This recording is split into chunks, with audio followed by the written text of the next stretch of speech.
Hello my dear student, welcome to our YouTube channel quantum classes. तो dear student, जैसा कि आप लोग जानते हैं कि हम लोग introduction of trigonometry chapter finish कर चुके हैं। आज हम लोग स्टडी करेंगे न्यू चैप्टर। वो कौन सा है बच्चों? Some application of trigonometry. Some application of trigonometry. Trigonometry ratio का हम लोग देखो कैसे उसका एप्लीकेशन मतलब उसका यूज कैसे करते हैं, कैसे हम लोग उसका यूज करके क्वेश्चन को सॉल्व करते हैं। तो चलिए हम लोग देखते हैं सम एप्लीकेशन ऑफ ट्रिग्नोमेट्री। जैसे कि हम लोग जानते थे बच्चों क्या कि ट्रिग्नोमेट्री किस में अप्लाई कर रहे थे? राइट एंगल ट्रायंगल में। मान लीजिए आपका राइट एंगल ट्रायंगल है। अब ट्रिग्नोमेट्री रेशियो बच्चों किसमें इसमें क्या था? वो रेशियो है किसका? साइड्स का। और उसमें एंगल, ट्रिग्नोमेट्री रेशियो जो है कभी भी अकेले नहीं आता, ये हमेशा एंगल के साथ आएंगे। अपने पास 6 ट्रिग्नोमेट्री रेशियो हैं, इन 6 जो हैं हमेशा किसके साथ आते हैं बच्चों? एंगल के साथ आते हैं। तो मान लीजिए आपको किसी ट्रायंगल में एक एंगल कोई भी गिवन हो, मान लीजिए ये गिवन है या ये गिवन कोई भी, इसकी वैल्यू आप लोग पहले से जानते हैं। अब क्या कर सकते? इसमें कोई एक साइड की लेंथ गिवन है, जैसे मान लीजिए आपकी ये लेंथ गिवन है 5। अब आप क्या कर सकते हैं? इन दो साइड की लेंथ बता सकते हैं। अभी तक क्या था बच्चों? अभी तक ये था कि 2 लेंथ पता रहता था, तब हम लोग तीसरी बताते थे। किसका यूज करके? एक पाइथागोरस का यूज करते, पाइथागोरियन थ्योरम यूज करके हम लोग ये थर्ड साइड निकाल लेते थे। लेकिन अब क्या होगा? अब इसमें केवल एक ही साइड पता होगा और एक एंगल पता होगा, तो हम लोग बहुत आसानी से ये लेंथ और ये लेंथ फाइंड आउट कर सकते हैं। तो क्या बच्चों, इन राइट एंगल ट्रायंगल में एक एंगल का मेजर मालूम है और लेंथ ऑफ वन साइड मालूम है, तो हम लोग बहुत आसानी से दोनों लेंथ निकाल सकते हैं ये, और ये आपका एंगल भी फाइंड आउट हो सकता है। तो कैसे निकालेंगे बच्चों? देखिए, जैसे आपको ये लेंथ चाहिए तो देखिए ये रेशियो किस में आता है? कौन? हाइपोटेनस और परपेंडिकुलर। क्योंकि ये एंगल पता है तो इस एंगल के सामने ये परपेंडिकुलर हो गया। तो आपको साइन 30 में आता है बच्चों, क्योंकि साइन 30 इक्वल टू क्या होता है? Perpendicular upon hypotenuse. तो आप हाइपोटेनस ये 5 लिख देंगे। AC तो AC की वैल्यू 5 लिख दिए। 1 साइन 30 हम लोग को खूब अच्छे से याद हो गया। कितना? 1/2। इसके लिए हम लोग AB अपॉन ये 5, तो कितना हो जाएगा बच्चों? 5/2। ये कितना आंसर आ गया? 5/2 या 2.5। इसी तरीके से आपको ये फाइंड आउट करना है। तो बेस किस में आता है बच्चों? हाइपोटेनस या बेस? अब तो ये भी फाइंड आउट कर चुके हो। परपेंडिकुलर अपॉन बेस कुछ भी लगा सकते हैं। तो cos 30 क्या होता है बच्चों? बेस अपॉन हाइपोटेनस 5, ये ऐसे हो जाएगा। cos 30 √3/2 हो जाएगा। BC अपॉन 5 हो जाएगा। इस 5 का यहाँ पे मल्टीप्लाई कर देंगे, 5/2 √3 इंटू BC। क्या आप लोग समझ गए क्या कैसे यूज करना है? जब हम लोग ये नहीं पढ़े थे ट्रिग्नोमेट्री रेशियो, तो राइट एंगल ट्रायंगल में अगर 2 साइड की लेंथ पता होती तो थर्ड साइड हम लोग पाइथागोरस थ्योरम का यूज करके निकालते थे। लेकिन अब हम लोग ट्रिग्नोमेट्री रेशियो पढ़ चुके हैं। अगर राइट एंगल ट्रायंगल में आपको 1 एंगल का मेजर मालूम है और 1 साइड का लेंथ पता है, तो ट्रिग्नोमेट्री रेशियो का यूज करके हम लोग दोनों लेंथ फाइंड आउट कर सकते हैं। बस आप ये देखिएगा कि जो लेंथ गिवन है और जो लेंथ फाइंड आउट करनी है वो किस रेशियो में आता है। साइन क्या है कि कास का है कि टैन का है। इस तरीके से आप लोग क्या कर सकते हैं? अदर 2 साइड की लेंथ निकाल सकते हैं। जैसे इसमें देखिए आपको ऐसे दिया, इन राइट एंगल ट्रायंगल ABC, ये एंगल 60 डिग्री है। यहाँ पे आपको 3 दिया गया है। अब आपको BC और AB बताना है। तो बच्चों क्या BC और AB, तो AB बताएंगे तो क्या लगेगा? परपेंडिकुलर अपॉन बेस, या पर इस एंगल के लिए परपेंडिकुलर अपॉन बेस ऐसे हो जाएगा। किस में आता है? टैन या काट, कुछ भी ले सकते हैं जो आपकी इच्छा करे। तो मैं tan 60 लूँगा। ये tan 60 है बच्चों, तो इसकी अपोजिट है परपेंडिकुलर अपॉन बेस, फिर ये हो जाएगा AC। वैल्यू रख देंगे √3। AB तो फाइंड आउट करना है, AB फाइंड आउट करना है। AC आपको गिवन है 3 √3 आ जाएगा। इस तरीके से आप AB फाइंड आउट कर सकते हैं। क्या BC निकाल लेंगे? BC हम लोग निकाल सकते हैं। BC कैसे निकालेंगे हम लोग? ये इसमें ले लेंगे, कॉस ले लीजिए या साइन ले लीजिए। अभी आपका बेस है इस एंगल के लिए, तो कॉस ले लेंगे तो आपका आ जाएगा। कर लोगे, सभी लोग फाइंड आउट कर लोगे। कैसे कॉस लोगे बच्चों? ऐसे लिखिए, cos 60 इक्वल टू क्या होता है? Base upon hypotenuse. तो इस एंगल के लिए बेस हमेशा एंगल पे बनता है, ये हमेशा याद रखिएगा। एंगल हमेशा बेस पे ही बनता है। तो एंगल ये, तो बेस ये BC AC हो गया अपान हाइपोटेनस BC हो गया, इसकी वैल्यू 1/2 होती है। AC आपको गिवन है कितना 3, BC आपको फाइंड आउट करना है। BC यहाँ पे आ जाएगा, क्रॉस मल्टीप्लाई कितना हो जाएगा 6 आ जाएगा। इस तरीके से आप लोग हाइपोटेनस फाइंड आउट कर सकते हैं। कोई भी लेंथ, बस एक लेंथ पता हो, एंगल पता हो, आप लोग आसानी से निकाल सकते हैं। क्यों आ रहा है, समझ में आ गया। अब हम लोग इसका एप्लीकेशन हम लोग के यहाँ कौन सा है बच्चों, हाइट एंड डिस्टेंस। ठीक है, डिस्टेंस हाइट या हाइट एंड डिस्टेंस, मतलब हम लोग हाइट निकाल सकते हैं और डिस्टेंस, वही लेंथ ही फाइंड आउट कर रहे हैं। तो हाइट हो गया, अगर हम लोग ये लेंथ फाइंड आउट करेंगे हाइट हो जाएगी, ये लेंथ फाइंड करेंगे तो डिस्टेंस हो जाएगा। तो हम लोग क्या कहते हैं, ट्रिग्नोमेट्री या सम एप्लीकेशन ऑफ ट्रिग्नोमेट्री, तो किसमें बच्चों, हाइट एंड डिस्टेंस। ठीक, तो चलिए इसके लिए हम लोग देखते हैं। देखिए बच्चों इसमें क्या है, जैसे मान लीजिए ये कोई ऑब्जर्वर है, ठीक है, ये मैंने क्या बता दिया, ये आपका ऑब्जर्वर है। अब यहाँ पे कोई ऑब्जेक्ट रखी गई है, ठीक, मान लीजिए कुछ है, या फिर यहाँ पे मान लीजिए आपका एरोप्लेन फ्लाइंग कर रहा है, या फिर इसके बाद कोई बर्ड है फ्लाई कर रहा है, या फिर काइट है, कोई भी ऑब्जेक्ट ऊपर है। तो अगर इस ऑब्जर्वर को इस ऑब्जेक्ट को सी करना है या देखना है, तो क्या करेंगे बच्चों, अपने आइज़ को ऊपर उठाएंगे, ऐसे उठा कर देखेंगे, ठीक है, ऐसे। तो ये ऊपर उठा रहे हैं, तो इनकी जो है ऐसे ही हम लोग इस लाइन एक इमेजिन कर लेंगे कि ये लाइन ऐसे जाएगी। इसको क्या बोला जाता है बच्चों, line of site, SILGST, line of site. ठीक है, अब ये क्या है बच्चों, अब इसके बाद देखिए ये, अब ये जैसे मान लीजिए आपका ये ऐसे हुए, तो कुछ एंगल पे इनकी आइज़ उठी होगी ऊपर। तो एंगल कैसे मेजर करते हैं बच्चों, हम लोग तो जानते हैं एंगल हमेशा बेस पे ही बनता है। तो देखिए बेस तो ये है, इनकी जो अर्थ है यहाँ पे है, ये यहाँ पे स्टैंडिंग है, लेकिन एंगल आपको यहाँ पे बनाना है। तो क्या करना है, इस बेस के पैरेलल एक लाइन ड्रा करना है, इसे इस अर्थ के पैरेलल एक लाइन ड्रा कर देंगे ये, ठीक है। तो इनके बीच ये लाइन है और जो लाइन ऑफ साइट है, इसके बीच जो एंगल बनता है, इस एंगल को हम लोग क्या कहते हैं, एलिवेशन एंगल। क्या कहते हैं बच्चों, एलिवेशन। क्या सभी लोग को समझ में आ गया एलिवेशन एंगल क्या होते हैं? जब आपका ऑब्जर्वर नीचे है मतलब अर्थ पर है और कोई ऑब्जेक्ट जो है वो कहाँ पे है, ऊपर है, ठीक है। ऊपर मतलब कहीं भी हो सकते हैं। अगर उस ऑब्जेक्ट को ऑब्जर्वर को देखना है तो अपनी आइज़ को ऊपर उठाएंगे, तो जितना ऊपर अपनी आइज़ को उठाते हैं तो जो बेस से जो एंगल बनता है तो वही क्या होता है, एलिवेशन एंगल। तो क्या सभी लोग पहचान लोगे एलिवेशन एंगल? ठीक है, ये आपका हो गया एलिवेशन एंगल। इसी तरीके से क्या हो गया बच्चों, बेस आप लोग समझ रहे हैं ना, एंगल हमेशा बेस पे बनेगा। अब मैं यहाँ खड़ा हूँ, यहाँ तो बेस है नहीं, कोई लाइन है नहीं, तो हम लोग इमेजिन क्या करेंगे, इस अर्थ के पैरेलल एक लाइन ऐसे ड्रा कर लेंगे, तो फिर इसके बीच जो एंगल बनेगा एलिवेशन। अब दूसरा क्या है बच्चों, डिस्पर्जन एंगल, डिप्रेशन एंगल। देखिए डिप्रेशन एंगल क्या होता है, एलिवेशन एंगल सभी को समझ में आ गया। अब क्या है आपका डिप्रेशन एंगल। डिप्रेशन एंगल देखिए क्या होता है। अब आपका जो ऑब्जर्वर है वो क्या है, छत के ऊपर है या बालकनी में है, ठीक है। ऑब्जर्वर आपका ऊपर पहुंच गए, एरोप्लेन पे मान लीजिए कोई बैठा है, वहाँ से देख रहे हैं, ठीक। यहाँ से अब आपकी ऑब्जेक्ट कहाँ पे है, ग्राउंड पे है, ठीक है। यहाँ पे ऑब्जेक्ट है, तो जब इनकी जो ये आइस है, इस ऑब्जेक्ट को देखना है तो अपनी आइस को क्या करेंगे, ऐसे नीचे कर लेंगे, ठीक है। तो ये डिप्रेशन में आ गए, जिसको हम लोग क्या बोलते हैं, डिप्रेशन एंगल। तो जो ये साइड ऑफ लाइन बन गई आपकी, ठीक। अब एंगल तो हमेशा जानते हो बच्चों कहाँ पे, बेस पे बनता है। तो ये बेस आपको बनाना है, तो जैसे देखिए ये अर्थ है, ये अर्थ, इसके पैरेलल एक लाइन यहाँ पे ड्रा कर देंगे, ठीक है। तो जो ये एंगल फॉर्म हो जाता है, यही एंगल क्या होता है आपका, depression angle. The angle form by the side of line and base is called depression angle. कैसे होगा पता चल गया ना, जब कोई भी पर्सन या ऑब्जर्वर है वो ऊपर है और आपकी ऑब्जेक्ट कहाँ रखी है, नीचे अर्थ पे है, तो हम लोग उस ऑब्जेक्ट को देखने के लिए अपनी आइज़ को नीचे की करेंगे, ऐसे डिप्रेशन में आ जाते हैं। तो जो एंगल फॉर्म होता है वो कौन सा हो जाता है, डिप्रेशन एंगल, ये, ठीक है। पहले आप ये बेस लाइन बना लेंगे। बेस लाइन ये कैसे बना, इस अर्थ के पैरेलल एक लाइन आप यहाँ पे ड्रा कर लेंगे नीचे, ठीक है। सभी लोग समझ जाएंगे डिप्रेशन एंगल। चलिए दूसरी बात है क्या है बच्चों, पैरेलल लाइन अब हम लोग सीख ले रहे हैं। बस हम लोग के यहाँ दो ही एंगल चलेंगे, डिप्रेशन एंगल। जब आपका ऑब्जर्वर ऊपर है, ऑब्जेक्ट नीचे है, तो डिप्रेशन एंगल बनेगा। जब आपका ऑब्जर्वर नीचे है, ऑब्जेक्ट ऊपर है, तो एलिवेशन एंगल बनेगा, ठीक है। चलिए एक और बातें हम लोग सीखेंगे, पैरेलल लाइन क्या होती है। पैरेलल लाइन वो लाइन होती है जो कभी इंटरसेक्ट ना करें, उनके बीच की डिस्टेंस फिक्स हो। ये 2 सेंटीमीटर है, हर जगह 2 सेंटीमीटर होगा।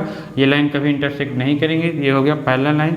इनको एक ट्रांसवर्सल लाइन इंटरसेक्ट करती हैं ये, तो इनके बीच 8 एंगल बनते हैं। तो जो ये एंगल होते हैं इसको बोलते हैं अल्टरनेट एंगल। अब आपस में इनकी लेंथ क्या होती है, सेम होती है। अगर ये 30 डिग्री है तो ये भी 30 डिग्री है। ठीक, समझ गए सभी लोग। अल्टरनेट एंगल क्या होते हैं?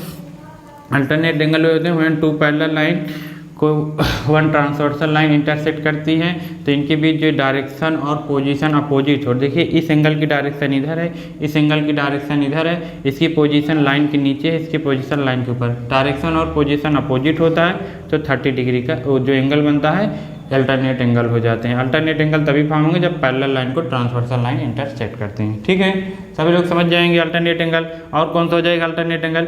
ये और आपका ये लाइन के ऊपर है, ये लाइन, ये अल्टरनेट एंगल हो जाएंगे। ठीक है, इसी तरीके से ये इसका ये अल्टरनेट एंगल हो जाएंगे। समझ रहे हो? करस्पॉन्डिंग एंगल क्या होता है? जिनकी डायरेक्शन और पोजीशन सेम हो करस्पॉन्डिंग एंगल होते हैं।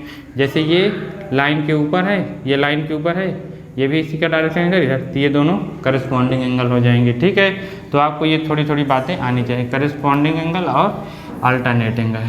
ठीक है, तो चलिए अब हम लोग इसका एक क्वेश्चन सॉल्व करते हैं। हाइट एंड डिस्टेंस का क्वेश्चन सॉल्व करेंगे ट्रिग्नोमेट्रिक रेशियो का यूज करके। आई होप आप लोग को समझ में आ गया अच्छे से कि क्या होता है डिप्रेशन एंगल, क्या होता है एलिवेशन एंगल। ठीक है, तो चलिए स्टार्ट करते हैं। चलिए देखिए बच्चों, हम लोग हाइट एंड डिस्टेंस का फर्स्ट प्रॉब्लम सॉल्व करेंगे। देखिए हम लोग कैसे इसमें ट्रिग्नोमेट्रिक फार्मूला या रेशियो अप्लाई करते हैं। तो एक बार ज़रा ध्यान से, क्योंकि इम्पॉर्टेंट है, इसका एक क्वेश्चन फिक्स है एग्जाम में आना। और ये थोड़ा सा लैंग्वेज देख के हम लोग को डिफ़िकल्ट लगता है, लेकिन ये बहुत आसान है। एक बार आप पढ़ेंगे इसकी लैंग्वेज को तो आपको अच्छे से आ जाएगा। पहले आप ये इंग्लिश समझ लीजिए क्या है, तो आप लोग क्या करेंगे, मैथ अपने आप समझ में आ जाएगा कैसे करें। देखो क्या है, a tower stand vertically on the ground from a point on the ground which is 15 metre away from the foot of the towers. The angle of elevation top of the tower is found to be 60 degree. तो पहले आप क्या करेंगे, एक vertically tower stand करेंगे। देखिए कहाँ तक दिख रहा है, तो छोटा सा मैं ऐसे लिख दूंगा। क्या करेंगे पहले बच्चों, पहले एक आप ये टावर ड्रा कर देंगे। ठीक है, अब यहाँ पे स्पेस नहीं है इसलिए मुझे छोटा सा बनाना पड़ रहा है, आप लोग बड़ा बना। देखिए क्या करें, ये टावर स्टैंड वर्टिकली, वर्टिकली का मतलब सीधा स्ट्रेट ऐसे खड़ा है।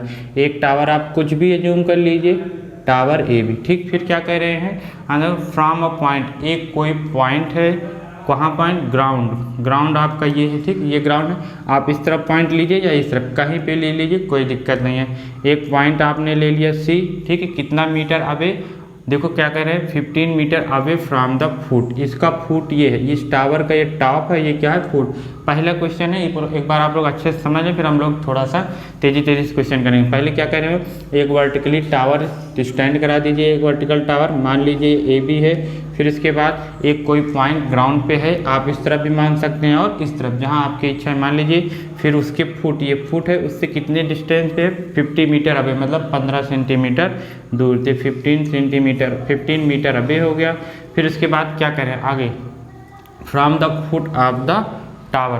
फिर क्या, the angle of elevation of the top, इस टॉप का, ठीक है, टॉप का जो एलिवेशन एंगल है कितना फाइंड आउट किया गया, 60। कहाँ पे बच्चों, फ्रॉम द फुट, इस फुट से। ठीक है, तो लीजिए ये आप एलिवेशन एंगल बना दीजिए। कितना बना दीजिएगा बच्चों, ये आपका कितना है, 60 डिग्री। फिर क्या करें, find the height of tower. अब आप देखिए एक आपका राइट एंगल ट्रायंगल बन गया है, जिसमें एक एंगल पता है और एक साइड की लेंथ पता है। आप ये भी लेंथ निकाल सकते हैं और ये भी लेंथ। आपसे पूछा गया है find the height of tower, आपसे ए भी पूछा गया है।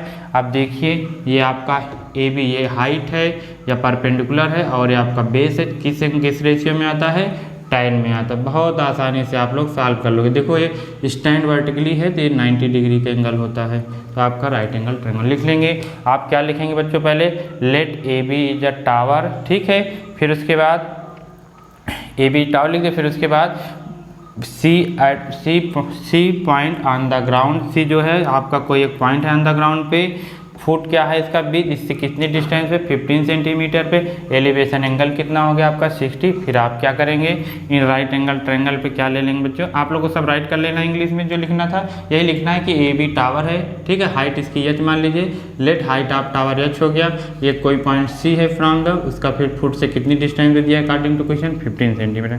इन राइट एंगल ट्रायंगल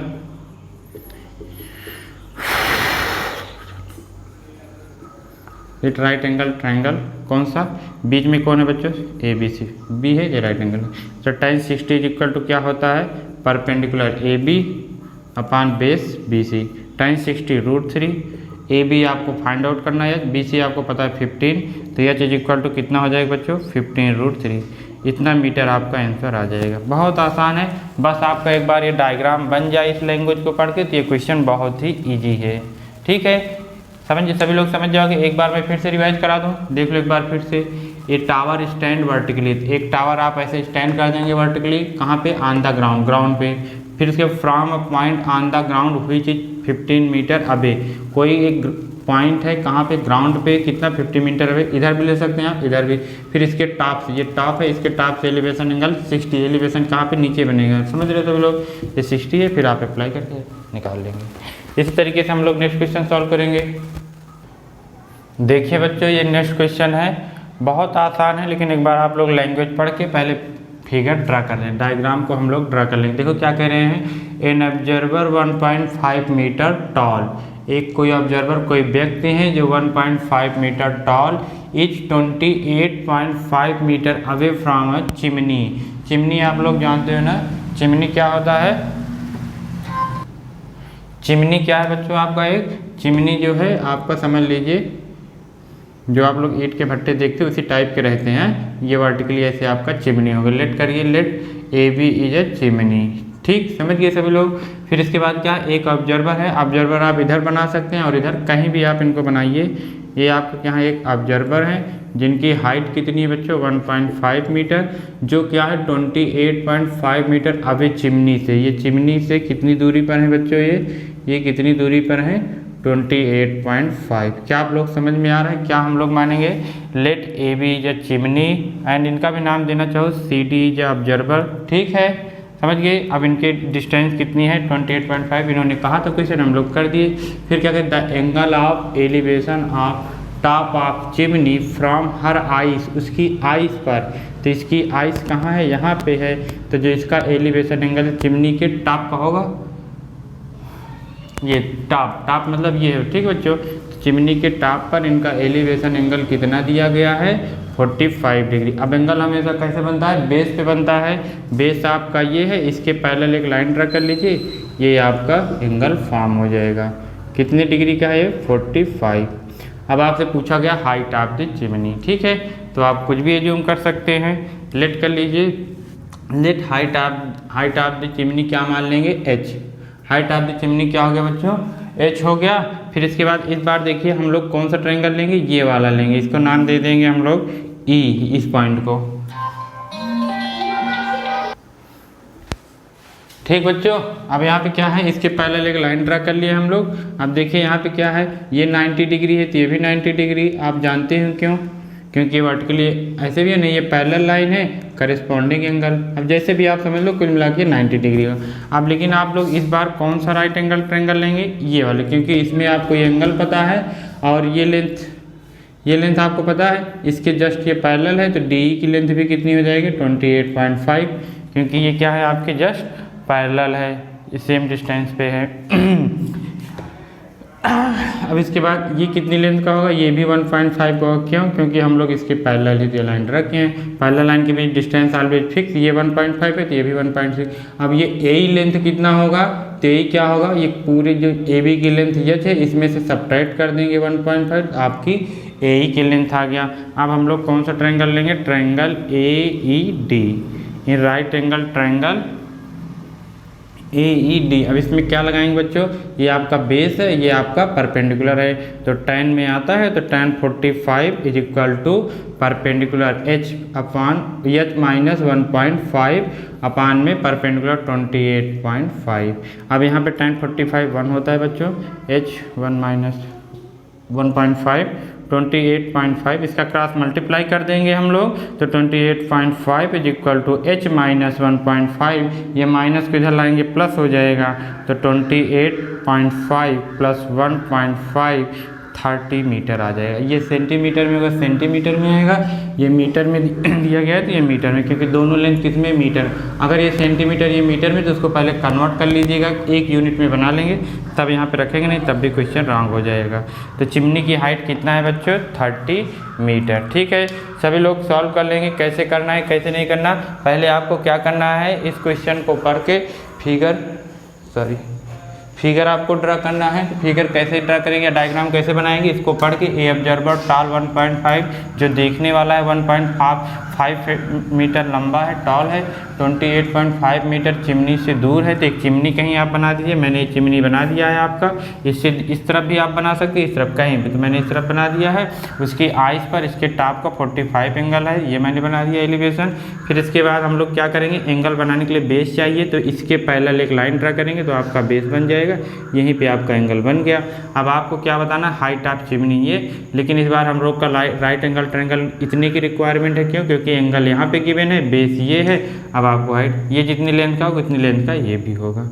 हम लोग यहाँ पे क्यों नहीं मिलाए, क्योंकि उसकी आइस पे एलिवेशन एंगल फॉर्म हो रहा था, तो इसलिए हम लोग आइस पे मिलाएंगे। ठीक है, अब आपका ये लेंथ पूरा एच है, ये 1.5 है इसके अकॉर्डिंग, तो हम लोग एच में सब्ट्रैक्ट करेंगे तो ये डिस्टेंस पा गए हैं, ये पा गए हैं, और ये तो बेस परपेंडिकुलर अपान बेस किस में आता है, tan थीटा में। इस तरह से अप्लाई करके आप लोग सॉल्व कर लेंगे। ठीक है, चलिए अब इसके नेक्स्ट क्वेश्चन हम लोग नेक्स्ट पार्ट में देखेंगे। अभी हम लोग खूब क्वेश्चन सॉल्व करेंगे, जितना प्रैक्टिस कर पाएंगे उतने से अच्छे से हम लोग इसके क्वेश्चन को एग्जाम में आएंगे तो सॉल्व कर लेंगे। इसको कुछ करना नहीं, केवल ये लैंग्वेज पढ़ के ये डायग्राम बनाना, ये डायग्राम बनते ही आपका क्वेश्चन सॉल्व हो जाएगा। ठीक है, अब हम लोग मिलेंगे नेक्स्ट वीडियो में, तब तक के लिए थैंक यू, बाय बाय।